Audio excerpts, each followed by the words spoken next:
Bonjour à tous, je suis Adeline, femme, entrepreneur et passionnée par la santé et le bien-être féminin.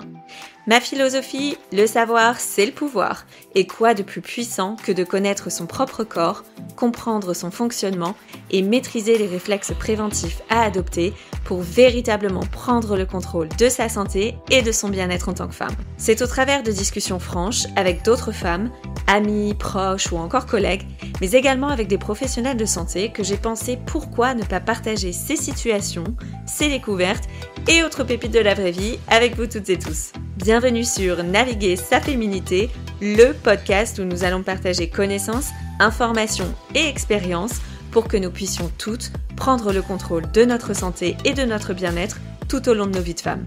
Alors, c'est parti!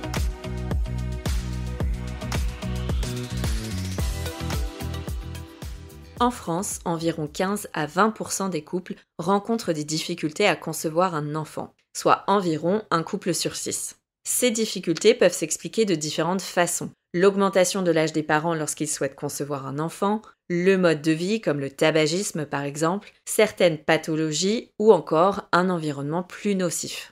C'est donc de ce sujet délicat dont nous allons parler aujourd'hui afin de clarifier le parcours suivi par les couples qui rencontrent des difficultés à procréer. Nous explorerons notamment les différentes étapes, les examens à réaliser et les solutions médicales qui existent en France pour accompagner ces personnes. À quel moment parle-t-on d'infertilité ?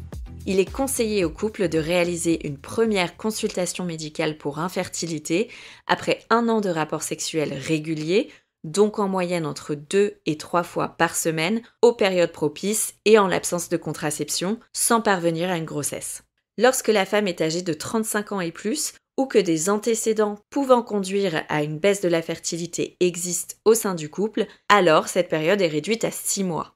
Cette consultation médicale, qui nécessite la présence des 2 partenaires, va permettre d'identifier des causes parfois simples d'infertilité, comme par exemple une mauvaise connaissance du processus de fécondation, et de réaliser un examen préliminaire des 2 partenaires. Dans un premier temps, le médecin va donc rechercher des facteurs favorisant une éventuelle baisse de la fertilité, l'âge, le mode de vie ou encore l'existence de maladies au sein du couple. Ensuite, il va effectuer un examen général des 2 partenaires, mesure du poids, de la taille, de l'IMC, éventuellement complété par un examen gynécologique pour la femme et des organes génitaux pour l'homme.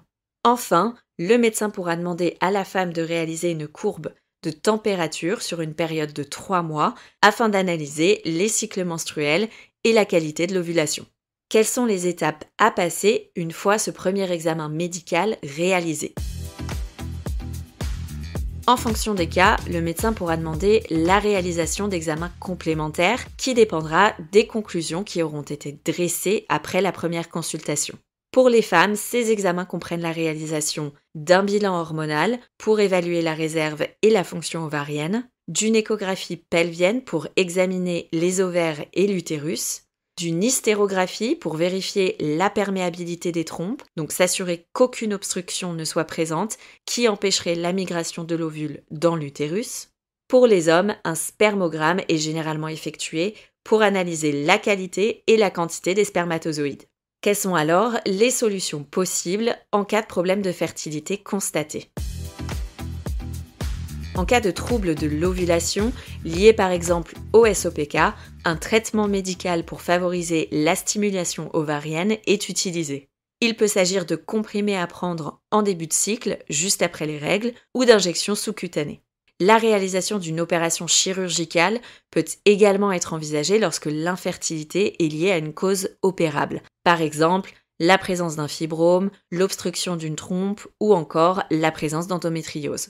En cas de problème léger d'ovulation ou de spermatozoïdes, l'insémination intra-utérine peut être recommandée. Elle consiste à injecter directement et médicalement les spermatozoïdes dans l'utérus au moment de l'ovulation à l'aide d'un cathéter.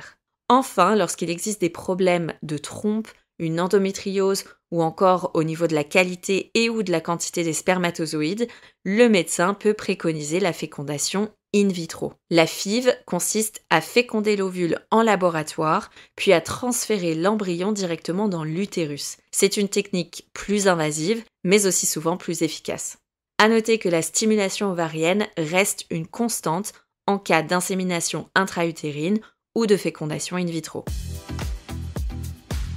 L'infertilité est un sujet complexe qui touche de nombreux couples en France.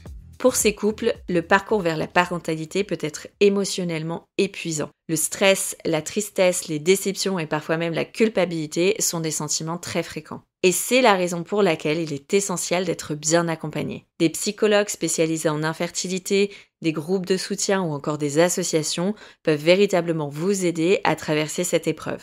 Enfin, il est important de noter que depuis la loi bioéthique du 2 août 2021, la France autorise l'assistance médicale à la procréation avec double don de gamètes, ovocytes et spermatozoïdes, pour les couples et les femmes non mariées répondant aux conditions d'âge définies par le décret.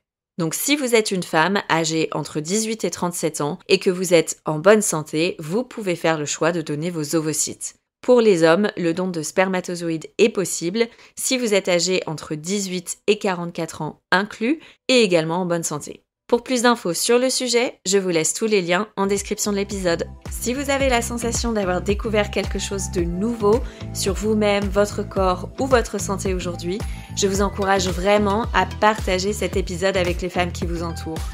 Votre expérience et vos réflexions pourraient faire toute la différence dans la vie de quelqu'un d'autre. Pensez à vous abonner pour ne pas passer à côté du prochain épisode. Et si vous avez envie de donner un coup de boost à ce podcast, n'hésitez pas à nous laisser 5 étoiles. À très vite!